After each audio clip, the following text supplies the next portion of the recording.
Hello friends, நீங்க பார்த்துட்டு இருக்கிறது ஹரிஷ் பாய்ஸ். இன்னைக்கு வீடியோல நாம என்ன பார்க்க போறோம்னா, Jujutsu Kaisen the culling game arc season 2 episode 6. Episode போடுறதுக்கு ஒரு 2 நாள் லேட் ஆயிருச்சு. ஏன்னா எபிசோடு வரதே தெரியாத அந்த அளவுக்கு நான் வேலை பார்த்துக்கிட்டு ரொம்பவே டயர்டா இருந்தேன். சிம்பிளா சொல்லப்போனா ப்ரொக்ராஸ்டினேஷன் வேலை செய்யணுமா அப்படின்னு ஒரு குழப்பத்தோடவே இருந்ததுனால தான் என்னால வீடியோ சரியா போட முடியல. அண்ட் இன்னொரு புது சேனல்லையுமே பழைய வீடியோஸ் அப்லோட் பண்றேன் அப்படின்னு சொல்லிட்டு இருந்தேன். கரெக்ட்டா ஹண்டர் எக்ஸ் ஹண்டர் போட்டு முடிச்சேன். அதுக்கப்புறம் என்ன பண்றதுன்னு தெரியல. இந்த சேனல்ல என்ன போடுறதுன்னு தெரியல. ஏன்னா டார்வின் இன்சிடென்ட் அது 4 எபிசோடு மாரி வந்துருச்சு. நான் இன்னும் 2 தான் போட்டு முடிச்சிருக்கிறேன். இன்னும் வரல அப்படின்னு நான் நம்பிக்கிட்டு இருந்தேன். அப்புறம் தான் தெரிஞ்சது 4 எபிசோடு மாரி வந்திருக்குது அப்படின்னு. அப்புறம் இதுக்கு மேல தான் உட்காந்து அத பார்க்க ஆரம்பிக்கணும். அண்ட் நானுமே அத போட ஆரம்பிச்சுடுறேன். இதுக்கு மேல தான் ஜுஜுட்சு கைசன் கல்லிங் கேமா இருக்குல்ல ஆட்டமே ஆரம்பிக்க போகுது. டுக்கா டொங்கா பாட்ட போட்டுட்டு நம்ம ஹகாரிக்கு பாட்ட போடுவாங்களா இல்லையா அப்படின்னு தெரியவே இல்ல. சரி மாப்பா என்ன குக் பண்றாங்க அப்படின்னு பார்த்துரலாம். இந்த எபிசோட நீங்க முழுசா பார்க்க ஆசைப்பட்டீங்கன்னா, பிளேலிஸ்ட்டோட லிங்க் கீழ டிஸ்கிரிப்ஷன்ல குடுத்துருக்கேன். மறக்காம செக் பண்ணி பாருங்க. சரி வளவளன்னு பேசாம வாங்க நாம இன்னைக்கான எபிசோடுக்குள்ள போயிரலாம். எபிசோடோட ஸ்டார்ட்டிங்லயே அந்த கேம் விளையாடுற அந்த பில்டிங் தான் காட்டுறாங்க. அதுக்கு கீழ கார் பார்க்கிங் மாரி ஒரு இடம் இருக்குது. அந்த இடத்துல ஒரே ஒரு கேம்ப்ளர் பார்த்தீங்கன்னா, நல்லா கஷ்டப்பட்டு போட்டியெல்லாம் ஜெயிச்சுட்டு ரொம்பவே டயர்டா போய்க்கிட்டு இருக்கிறான். மத்தியானம்லேருந்து காலையில வரைக்கும் சோறு கூட சாப்பிடாம அப்படியே வேலை பார்க்க வேண்டியதா இருக்குது அப்படின்னு தம் அடிக்க ஓரமா ஒதுங்குறான் பாருங்க. அவனுக்கு பின்னாடி கருப்பு கலர்ல ஏதோ ஒரு உருவம் நிக்குது. வேற யாரும் கிடையாது, ஃபுஷிகரோ தான். அவன அடிச்சு போட்டுட்டான். அதே சமயத்துல அவன பார்க்க வந்த அவனோட பிஏவோ இல்ல அவன் ஃப்ரெண்டோ யாருன்னு தெரியல. அவன தேடிக்கிட்டு போயிட்டே இருக்கிறானா, ஃபுஷிகரோ ஷேடோ பவர் யூஸ் பண்ணி அவன் நிழலுக்குள்ளலாம் போயிட்டு அந்த வயசானவரையுமே போட்டு ஒரே குத்து. ஸோ இப்பதான் அவங்க 2 பேருமே காணாம போயிட்டாங்க. "டேய் இங்க பார்றா, இங்க தான் இருக்குதுடா" அப்படின்னு சொல்லிட்டு கதவ தொறந்து பார்க்கும்போது தான் தெரியுது, நம்ம பாண்டா. "டேய் இவன் நம்ம கூட சண்டை போட்டுட்டு இருந்தானாச்சே" அப்படின்னு சொல்லிட்டு பாண்டா ஒரு மாரி பார்க்கும்போது, பாண்டா இவனுங்க 2 பேரையும் அடிச்சு தூக்கி போட்டுட்டு, "எனக்கு சாப்பிடுறதுக்கு வேணும்" அப்படின்னு சொல்லிட்டு அவன் குழந்தை மாரி நடிச்சுக்கிட்டு மேல போய்க்கிட்டு இருக்கிறான். ஸோ இப்ப இவங்க 2 பேருமே ஒண்ணா சேர்ந்து மேல வந்துட்டாங்க. இவங்களோட வேலை இப்ப ஹக்காரியோட அந்த மானிட்டர் ரூமுக்கு போறது தான். இவங்க 2 பேருமே அந்த ரூமுக்கு கிட்ட போகும்போதே, இவங்க 2 பேருமே எதிர்ச்சியா பார்க்குற ஒரே கேரக்டர் நம்ம கிராரா. ஸோ கிராராவும் இவங்கள பார்க்காத மாரி கடந்து போறான். ஆனா பின்னாடி ஏதோ உருவம் போறது தெரியுமில்ல. இவ திரும்பி பார்த்தா இந்த இடத்துல பாண்டா நிக்கிறது இவளுக்கு ஆச்சரியமா இருக்குது. "பாண்டா நீ இங்க என்ன பண்ணிக்கிட்டு இருக்கிற? அடு உன் பக்கத்துல இருக்கிற அந்த குச்சி முடிக்காரன் காலையில வந்தவனாச்சே, அந்த யூஜி இத்ததோரியோட வந்தவனா நீயி? அப்படின்னா நீங்க 2 பேருமே ஜுஜுட்சு ஹைல இருந்து வந்திருக்கிறீங்களா?" அப்படின்னு சொல்லிட்டு கடகடன்னு கால் அடிக்கிறா கிராரா. இன்னொரு பக்கம் ஹக்காரி நம்ம யூஜி கிட்ட பேசிக்கிட்டு இருக்கிறான். ஆக்சுவலி நான் உங்ககிட்ட சில விஷயங்கள் பேசணும் அப்படின்னு பேசிக்கிட்டு இருக்கும்போது இங்க சண்டை ஆரம்பிக்குது. அண்ட் அதே சமயத்துல நம்ம ஃபுஷிகிரோ அவனோட ஷேடோ டாக பயன்படுத்தும் போது கரெக்டா கிராரா அந்த டாக தொடரா, அது அப்படியே திரும்பி ரிவர்ட் ஆகி நம்ம ஃபுஷிகிரோவே போய் அடிக்குது. அண்ட் அவனையுமே போய் அப்படியே ஒட்டிக்குது. இவனுக்கு இது என்னன்னே புரியல. என்னடா கர்ஸ்ட் பவர் இது? என் சக்தியை எனக்கு ரிவர்ஸா திருப்பி விடுறா அப்படின்னு 2 பேருமே முடிஞ்ச அளவுக்கு ஓடிக்கிட்டு இருக்கிறாங்க. "இரு கிராரா, நான் சொல்றத ஒரு நிமிஷம் கேளு. எதுக்காக என்ன பார்த்து இப்படி ஓடிக்கிட்டு இருக்கிறேன்னு" கேட்கும்போது, "பாண்டா நீ என் கிட்டயே நெருங்க முடியாது. அது உனக்கு நல்லாவே தெரியுமில்ல. இதுக்கு மேல நான் எதையுமே பொறுத்துக்க மாட்டேன். நான் கெஞ்சிக்கிட்டு எல்லாத்தையுமே சொல்லத்தான் போறேன்" அப்படின்னு கிராரா வேகமா ஓடி போய்க்கிட்டு இருக்கிறா. ஆனா இன்னொரு பக்கம் ஃபுஷிகுராவுக்கு ஒண்ணுமே புரியல. எப்படி இவனோட ஷிகினகாமியே அவன்கிட்ட இப்படி வந்து ஒட்டிக்கிச்சு. அண்ட் பாண்டாவுக்கு பின்னாடியுமே பார்த்தீங்கன்னா, ஏதோ பின்னாடி ஸ்டார் மாரி போட்டு ஒட்டி இருக்குது. ஏதோ மந்திரம் மாரி எழுதி இருக்குது.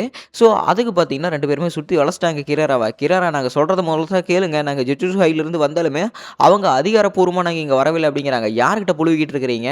அப்படின்னு கிராரா சொல்லும்போது, "உங்களுக்கு இங்க ஜப்பான்ல என்ன நடக்குதுன்னு தெரியுமா தெரியாதா? ஒரு பெரிய போட்டி நடக்க போகுது. அந்த போட்டிக்காக நாங்க உதவி கேட்டத கெஞ்சிக்கிட்டு வந்திருக்கிறோம்" அப்படின்னு இங்க சொல்லிக்கிட்டு இருக்கிறான். "ஜுஜுட்சு ஹை தான் எங்கள வெளிய தள்ளுறதுக்கு காரணமா இருந்தாங்க. இப்ப அவங்களே எங்ககிட்ட உதவி வந்து கேட்கறாங்களா?" அப்படின்னு கிராரா சொல்லும்போது, "நீங்க உங்களோட சக்திகள நீங்க தவறா பயன்படுத்தி இருக்கிறீங்க. நல்ல விதமான சக்தினா குகிசாகியோட சக்தி எடுத்துக்கலாம். ஏன்னா, அவ மத்தவங்கள ஹார்ம் பண்ற மாரி சக்தி வச்சிருந்தாலும் மத்தவங்கள வாலண்டரியா காயப்படுத்த மாட்டா. ஆனா நீங்க என்ன பண்ணீங்க? சுப்பீரியரே போட்டுக்கிட்டு குமுறி எடுத்தீங்க. அப்புறம் அவங்க என்ன பண்ணுவாங்க? உங்கள வெளியேத்தத்தானே செய்வாங்க. அவங்க பண்றது கரெக்ட் தானே" அப்படின்னு பாண்டா சொல்லும்போது, "பட் இருந்தாலுமே எங்களோட சக்தி வந்தவங்க நெறைய பேர் இருப்பாங்கல்ல. நீங்க அவங்க கிட்ட உதவி கேட்க வேண்டியது தானே" அப்படின்னு கிராரா கேட்கும்போது, "கோஜோ சட்டோரு இருப்பானே, போய் அவங்க கிட்ட கேட்க வேண்டியது தானே" அப்படிங்கிறாங்க. "சென்சை ஏற்கனவே சீல் பண்ணிட்டாங்க. இதுக்கு மேல சென்சைய எங்களால காப்பாத்தணும் அப்படின்னா, அதுக்கு உங்களோட உதவி தேவை. அதனால தான் நாங்களுமே உங்ககிட்ட உதவி கேட்க வந்திருக்கிறோம் கிராரா" அப்படின்னு ஃபுஷிகரோ சொல்றானா, இவன் நம்பல. ஏன்னா அப்பேற்பட்ட சக்தி வாய்ந்தவன யாரு சீல் பண்ண முடியும் அப்படின்னு இவன் நம்பிக்கிட்டு இருக்கிறா. ஆனா சீல் பண்றது இவளுக்கு இன்னும் விஷயமே தெரியல. ஐய்யய்யோ! இவங்களுக்கு என்னடா சொல்லி புரிய வைக்கிறது? இவ வேற நம்ப மாட்டேங்கிறாளே அப்படின்னு இவ கொஞ்சம் குழம்பிக்கிட்டு இருக்கும்போதே, கரெக்ட்டா நம்ம ஃபுஷிகரோ மறுபடியும் அவனோட ராபிட் டெக்னிக்க பயன்படுத்தி, கரெக்ட்டா கிராராவ அடிக்கிறதுக்காக முயல்குள்ள எல்லாத்தையும் பரப்பி விட்டுட்டு இருக்கிறான். ஆனா அந்த முயல்லயுமே பார்த்தீங்கன்னா, ஏதோ வித்தியாசமா எழுதி இருக்குது. ஸோ இவ என்னதான் ட்ரை பண்ணாலுமே சரி, அது திரும்ப அவன்கிட்டயே தான் போக போகுது. அது ஏன் இவனுக்கு இன்னும் புரிய மாட்டேங்குது? ஏன்னா எதுவுமே என்ன கிட்ட நெருங்கவே முடியாது அப்படின்னு அவன் சொல்லிக்கிட்டு இருக்கிறான். சொல்லவே பார்த்தீங்கன்னா, இந்த ராபிட் எல்லாமே கரெக்ட்டா அவன்கிட்ட போம்போது, அவன் அந்த ராபிட் டெக்னிக்க ரிலீஸ் பண்ணிட்டான். ஸோ இப்ப இந்த ராபிட் எல்லாமே பார்த்தீங்கன்னா, இவன்கிட்டயே தான் வந்துகிட்டு இருக்குது.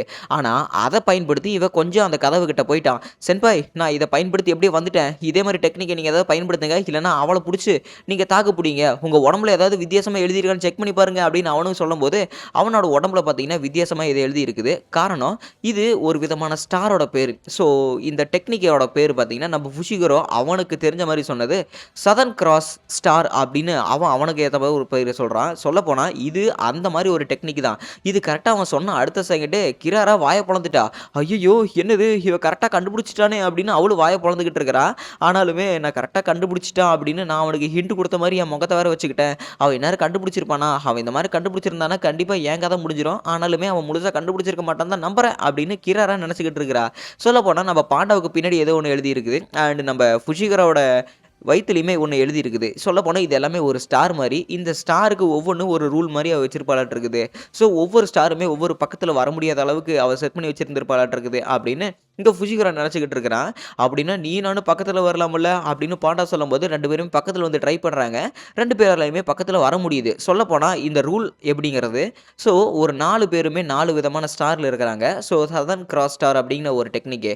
அதாவது கிராரா அந்த கதவு கிட்ட போ முடியும். நம்ம பாண்டா, ஃபுஷிகரோ 2 பேரும் ஒண்ணு சேர முடியும். ஆனா நம்ம ஃபுஷிகரோ, பாண்டாவனால அந்த கதவு கிட்ட போக முடியாது. அது அவங்கள ரிப்பல் பண்ணி தூக்கி விட்டுட்டோம். ஸோ இப்போ இந்த 4 விதமான ஸ்டார் இருக்குது. இதுதான் சதர்ன் ஸ்டார் அப்படின்னு சொல்லிட்டு இருக்கிறான். அதாவது ஏ, பி 2 ஸ்டார் ஒண்ணு சேரலாம். சி, டி 2 ஸ்டார் ஒண்ணு சேரலாம்.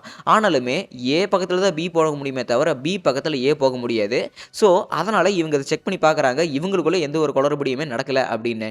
ஆனாலுமே இவங்களுக்காக கிரியேட் பண்றதுக்கு சில டெம்பரவரி ஸ்டார்ஸுமே இருக்கும். அந்த டெம்பரவரி ஸ்டார்ஸ இவங்களுக்கு நடுவுல ஃபிக்ஸ் பண்ணி வைக்கிறது வழக்கம். ஸோ அந்த மாரி ஒரு ஸ்டார கண்டிப்பா நமக்குள்ள நடுவுல ஏதாவது அவ ஃபிக்ஸ் பண்ணி வச்சிருந்திருப்பா. அந்த மாரி ஒரு ஸ்டார தான் நாம இப்ப கண்டுபிடிக்கணும் சென்பாய் அப்படின்னு பாண்டா கிட்ட சொல்லும்போது, ஆனா அப்பேற்பட்ட நட்சத்திரத்த நம்ம எங்கடா கண்டுபிடிக்கிறது அப்படின்னு பாண்டாவும் சொல்லிக்கிட்டு இருக்கிறான். கண்டிப்பா இருக்கு சென்பாய். ஏன்னா நீங்களும் நானும் ஒவ்வொரு ஸ்டாரு. நாம அவங்க 2 பேர்த்துக்கிட்ட போக முடியாது. ஸோ இப்போ நமக்கு நடுவுல இருக்கிற ஒரு ஸ்டார நம்ம கண்டுபிடிச்சுட்டா, அந்த ஸ்டார நம்ம தொட்டுட்டா, நாம அந்த கதவு கிட்ட போறதுக்கு வாய்ப்பு இருக்குது. அந்த ஸ்டார் நம்மகிட்ட அலோவ் பண்றதுக்கு வாய்ப்பு இருக்குது அப்படின்னு ஃபுஷிகரோ கரெக்ட்டா அந்த டெக்னிக்க கண்டுபிடிச்சுட்டான்.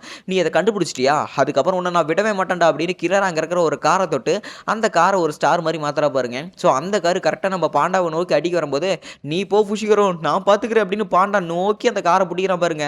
புடிச்ச வேகத்திலேயே தூக்கி போடுறான். தூக்கி போட்ட அதே சமயத்துல அந்த கார் வந்து நம்ம பாண்டாவ ஒரே அடி அடிக்குது. "சென்பாய் அந்த கார தூக்கி போடாதீங்க. தூக்கி போட்டீங்கன்னா அது மேக்னெட் மாரி உங்ககிட்டயே வந்து ஒட்டிக்கும். ஏன்னா அது உங்க கூட இருக்கிற ஸ்டார் மாரி அவ செட் பண்ணி வச்சிருந்திருக்கிறா. இதுக்கு மேல தான் நான் எல்லாத்தையுமே கரெக்ட்டா புரிஞ்சுக்கணும்" அப்படின்னு அவனுமே ஒவ்வொரு ஸ்டார் எங்கெங்க இருக்கும் அப்படின்னு கண்டுபிடிச்சுக்கிட்டு இருக்கிறான். இப்ப இவங்க 2 பேருமே ஒரே நேர்வரிசையில இருந்தாங்கன்னா, இவங்களோட அந்த சென்டர்ல இருக்கிற ஸ்டார் கண்டிப்பா இவங்களுக்கு நடுவுல தான் இருக்கணும். அத டிஸ்டர்ப் பண்ண முடியாத இடத்துல இருக்கணும். அதுக்கு கர்ஸ்டு பவரும் இருக்காது. ஸோ அந்த மாரி ஒரு இடத்த தான் அவ செலக்ட் பண்ணி வச்சிருந்திருக்கணும் அப்படின்னு இவன் கரெக்ட்டா சொல்றான் பாருங்க. நம்ம பாண்டாவ அடி வாங்கி மேல பறந்துகிட்டு இருக்கிறான். இப்ப இவனுக்கு புரிஞ்சு போச்சு. நடுவுல இருக்கிற ஒரே ஒரு செங்கல் மட்டும் பளிச்சுன்னு இருக்குது. அந்த செங்கல பார்த்தா தான் தெரியுது. அதுல 5வது ஸ்டாரோட பேர் எழுதி இருக்குது. இத நம்ம ஃபுஷிகரோ பார்த்து முடிச்சுட்டானா, இப்போ அந்த ஸ்டார தொட்டுட்டா போதும். அந்த ஸ்டார தொட்டுட்டா இவங்க 2 பேருமே அங்க போ முடியும். இத கிராரா கண்டுபிடிச்சுட்டு அவ ஒரு காயின தூக்கி போடுறான். அந்த காயின் மேக்னெட் மாரி இவள ரொம்பவே பக்கத்துல வேகமா இழுக்கும். நம்ம ஃபுஷிகரோ முடிஞ்ச அளவுக்கு வேகமா உள்ள போய்க்கிட்டு இருக்கிறான். ஆனா நம்ம கிராரா அவளோட அந்த சக்திய பயன்படுத்தி இன்னொரு ஸ்டார் இவள அட்ராக்ட் பண்ற மாரி கரெக்ட்டா அந்த 5வது ஸ்டாருக்கு நடுவுலயே வந்து நிக்கிறா பாருங்க. அந்த செவுத்துக்கிட்ட அதாவது அந்த தூண்மரம் இருக்குது பார்த்தீங்களா? பக்கத்துல வந்து நின்னுக்கிட்டா. "பரவால்ல நீ சீக்கிரமாவே என்னோட டெக்னிக்க நல்லாவே கண்டுபிடிச்சுட்ட. இருந்தாலுமே உன்ன நான் சும்மா விடமாட்டேன். நீ அத தொடவே முடியாது" அப்படின்னு கிராரா சொல்லும்போது, ஃபுஷிகரோ அவனோட ராபிட் டெக்னிக்க பயன்படுத்தி பாண்டாக்கு ஒண்ணு தூக்கி போடுறான். தூக்கி போட்ட அதே செகண்ட் பாண்டா கரெக்ட்டா வேகமா போய் அந்த மிமோசா அப்படிங்கிற 5வது ஸ்டாரையுமே தொடுறான் பாருங்க. தொட்ட அடுத்த செகண்டே ஒண்ணுமே நடக்கல. அவன் மறுபடியுமே அந்த ஸ்டார வந்து ரிலீஸ் பண்ணிட்டான். நீ என்ன நினச்சுக்கிட்டு இருக்கிற ஃபுஷிகரோ? நான் நினச்ச சாக்குல ஒரு ஸ்டார ஒருத்தனுக்கு மட்டும் தான் குடுக்க முடியும்னு நினச்சுக்கிட்டு இருக்கிறியா? அத வேணும்னா கூட நான் ரிலீஸ் பண்ணிக்கலாம் அப்படின்னு இருக்கிற எல்லா சக்தியுமே அவ ரிலீஸ் பண்ணிட்டு, மறுபடியும் எல்லாத்தையுமே போடுறா பாருங்க. ஆனா திடீர்னு ஃபுஷிகரோட அந்த ஷேடோ டாக் வந்து இவங்களே வந்து அடிக்குது. என்னன்னு பார்த்தா நம்ம ஃபுஷிகரோ இவ்வளோ நேரம் அவனோட அந்த ஷினிகாமி டாக அவன் ஒளிச்சு வைக்கவே இல்ல. அவன் மறைச்சு வச்சிருந்திருக்கிறான். அவ இவ்வளோ நேரம் அந்த சக்திக்காக கரெக்ட்டா வெயிட் பண்ணிட்டு இருந்திருக்கிறான். அவ கரெக்ட்டா எப்ப அத ரிலீஸ் பண்றதுக்கு தருணம் வருதோ, அப்போ இந்த டாக்க ரிலீஸ் பண்ணலாம் அப்படின்னு அவன் முடிவு பண்ணியிருக்கிறான். அதே மாரி தான் இப்ப கரெக்ட்டா அந்த டாக் அவகிட்ட ஒட்ட போகும்போது, அந்த டாகோட ஸ்டாரு கரெக்ட்டா ஃபுஷிகரோவுக்கு ஈக்குவலா இருக்குது. இப்போ அந்த டாகு, ஃபுஷிகரோ 2 பேருமே மிங்கிள் ஆயிட்டாங்க. ஏன்னா இது அவனோட சக்தி தானே. ஸோ கரெக்ட்டா டாக் இருக்கிற இடத்துல நம்ம ஃபுஷிகரோ வந்து கரெக்ட்டா கிராராவ புடிச்சுட்டான். அவ்வளோதான். இதுக்கு மேல எல்லாமே முடிஞ்சு போச்சு. நம்ம ஃபுஷிகரோட பிளான் பக்காவா செயல்பட்டுருச்சு. இவங்க பாரு, "நீ என்ன கொல்லணும்னு நினைச்சிருந்தா அப்பவே கொன்றுப்பீல. நீ அந்த டாக் இருக்கிற இடத்துல நீ அங்க வந்து எதுவுமே பண்ணியிருக்க மாட்ட. இப்போ உன்னோட மோட்டிவ் தான் என்ன?" அப்படின்னு கேட்கும்போது, "சென்பாய் நான் உங்ககிட்ட மண்டியிட்டு கேட்கிறேன். தயவு செஞ்சு நீங்க எங்களுக்கு உதவி பண்ணியாகணும். ஒரே ஒரு உதவிக்காக தான் நாங்க உங்ககிட்ட இப்படி நாடி வந்திருக்கிறோம். தயவு செஞ்சு எனக்காக உதவி பண்ணுங்க" பண்ணுங்களேன் அப்படின்னு ஃபுஷிகரா மண்டிட்டு கேட்கும்போது, சரி ஓகே, ஓகே எந்திரி அப்படின்னு அவளும் ஒத்துக்கிறா. இவங்க ஏதோ நல்லவங்க தான் அப்படின்னு.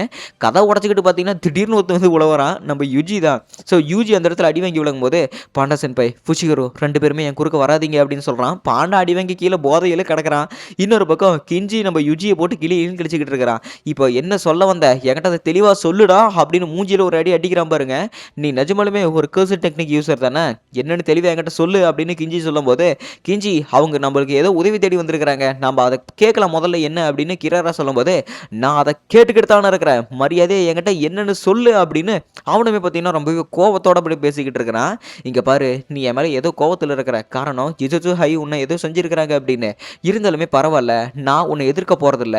நீ எந்த அளவுக்கு என்ன அடிக்கிறியோ அந்த அளவுக்கு என்ன அடி. அந்த அளவுக்கு நான் பொறுத்துக்கிறேன். ஆனா அப்படிப்பட்ட அடிக்கு அப்புறம் நான் என்ன சொல்ல வரேங்கிறத நீ தெளிவா கேட்கற மனப்பான்மைக்கு வந்தா தான் நானுமே உங்ககிட்ட அந்த விஷயத்த சொல்லுவேன் அப்படின்னு யூஜி சொல்றான். உன்ன மாரியெல்லாம் எனக்கு பெரிய ஆளெல்லாம் யாருமே கிடையாது. ஒருத்தனுக்கு உதவி செய்யணும் அப்படிங்கிறது என் ரத்தத்திலே ஊறி இருக்குது. ஆனா உதவி எந்த காரணத்துக்காக செய்யணும், எதுக்காக செய்யணும் அப்படின்னு தான் நான் ஆசைப்பட்டுக்கிட்டு இருக்கிறேன். சொல்லு, இந்த பிரச்சனை எந்த அளவுக்கு சூடு பிடிக்கும், எந்த அளவுக்கு பிரச்சனை இது ஆழமானது அப்படின்னு என்கிட்ட தெளிவா சொல்லு. அதுக்கப்புறம் நான் உனக்கு இது உதவி பண்ணணுமா வேணாமான்னு யோசிக்கிறேன் அப்படின்னு அக்கறை பேசிக்கிட்டே இருக்கும்போது, எனக்கு அதை பற்றியில் எதுவும் தெரியாது. இந்த பிரச்சனை எவ்வளோ ஆழமானது, எந்த அந்த முடிவை கொடுக்கக்கூடியோ அப்படின்னு எனக்கு சுத்தமாக தெரியாது அப்படின்னு யுஜி சொல்லும்போது, நீ ஒரு வேஸ்ட்டுடா, உன்னை வச்சுக்கிட்டு ஒன்றுமே செய்ய முடியாது, உங்ககிட்ட கர்சர் பவர் வேறு இல்லை அப்படின்னு சொல்லிட்டு முகரையிலே ஒரு குத்து விட்றான் பாருங்க. அவனோட ஃபைனல் பவரை போட்டு யுஜி பறந்து போய் சும்மா 10 அடிக்கு அங்கே போய் விழுந்துட்டான். அவ்வளோதான். ஏய் பாண்டா, அப்புறம் குச்சி வச்ச முடி வச்சுக்கிறவனே, நீ அவனை தூக்கிட்டு போயிரு, அந்த யூஜி தூக்கிட்டு போயிரு, இதுக்கு மேலே நீங்கள் என்கிட்ட வரவே கூடாது அப்படின்னு ஹக்கரி சொல்லும்போது, அப்படின்னா உன்னோட வெறி தீந்துருச்சா, என்ன அடிச்சது போதுமா அப்படின்னு சொல்லிட்டு பின்னாடி மறுபடியும் வந்து நிற்கிறான். ஏய் யாரா நீயே, மனுஷனால வேற ஏதாவதா, இப்பேற்பட்ட அடி, நீ எந்த ஒரு ஷீல்டுமே வைக்காம உன்னை 3 அடியில் 3 மூஞ்சி பேக்கிற அளவுக்கு அடிச்சிருக்கிறேன், உனக்கு இன்னுமாடா நீ நின்றுக்கிட்டு இருக்கிற அப்படின்னு ஹக்கரி கேட்கும்போது, நான் தான் ஏற்கனவே சொன்னேன்ல, எனக்கு எந்த ஒரு ஃபீலிங்ஸும் கிடையாது, அடியாலெல்லாம் என்னை என்னையுமே பண்ண முடியாது, நான் ஒரு உதவி நாடி இங்கே வந்திருக்கிறேன், நீ எனக்கு பண்ணியே ஆகணும், ஸோ இந்த ஹீட்டு போதுமா, நீ கோவம் அடைஞ்சது போதுமா, நான் சொல்கிறத கேட்கறதுக்கு தயாராக இருக்கிறியா அப்படின்னு யூஜி அப்பேற்பட்ட அடியை வாங்கினதுக்கப்புறம் அவன் அங்கே போய் நிற்கிறான். ஏன்னா ஷிபு எவ்வளோ அடி வாங்கினதுக்கெல்லாம் இது அவனுக்கு கொஞ்சம் கூட பெரிய விஷயமாவே தெரியல. அவனுமே நின்றுக்கிட்டு இருக்கிறான். மனுஷனா வேற ஏதாவதாடா அப்படின்னு சொல்லிட்டு அவனும் மனசுல நினச்சிக்கிட்டு கிராரா இன்னொரு பக்கம், இது வேலை செய்ய நினைக்கிறீல, அப்புறம் எதுக்காக கிஞ்சி காத்துக்கிட்டு இருக்கிற, நம்ம உடனே பண்ணலாம் வா அப்படின்னு கிராராவும் சொல்கிற பாருங்க. இவனுமே டப்புன்னு சரி சரி 2 பேரும் கீழே வாங்க, பேசுகிற வேலையை வச்சுக்கலாம் அப்படின்னு சொல்லிட்டு இவனுமே அவனோட ரூமுக்கு கூப்பிட்றான். இவங்களுக்கு ஐயோ இவன் என்ன ஒத்துக்கிட்டானாட்டு இருக்குது அப்படின்னு ஆச்சரியப்படுறாங்க.